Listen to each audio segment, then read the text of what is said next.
Hello' everyone, সেইফালে দেখিছেনে আমাৰ এই পুখুৰীত নামিলে মাছ ধৰিবলৈ বুলি চাওকচোন। এয়া জাল মাৰিছে আৰু জালত কিমান ধুনীয়াকৈ বোকা হৈ আহিছে। তাকে দেখি আমাৰ মায়ে আকৌ ৰ'বই নোৱাৰিলে, টিংটো লৈ গ'লেই নহয়।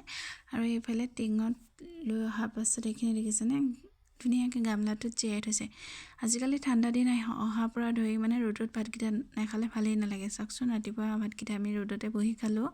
আৰু আপোনালোকে বাৰু ৰ'দত বহি ভাত খায় নেকি জনাবচোন। আৰু এইফালে দেখিছেনে ফুলৰ পুলিকেইটা যেনে তেনে ৰুইছোঁ আৰু মানে জিছেগৈ।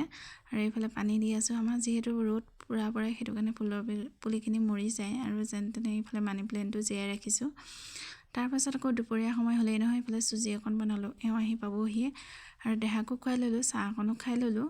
আৰু এইফালে দেহাই আকৌ মই খুৱাই থাকিলে মানে নিজেহে খাওঁ বুলি ক'লে, সেইটো কাৰণে দেহাক খাবলৈ দি মই এইফালে চিলাবলৈ লাগিলোঁ কাপোৰযোৰ। চাওকচোন, মই যে হাতেৰে নিজে কৰিছিলোঁ মানে সেই কাপোৰযোৰ।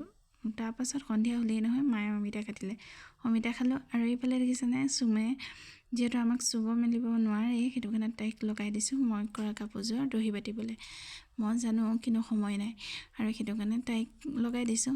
আৰু আমাৰ দেহাই লিখিব পাৰিছেগৈ কটো। এতিয়া দেখিছেনে পুতুক নিজে দি পেলাই কটো লিখিব পাৰিছে। চাওকচোন, লোৱা ডাঙৰ হ'লেই আৰু কিমান ধুনীয়াকৈ লিখিছে চাওকচোন।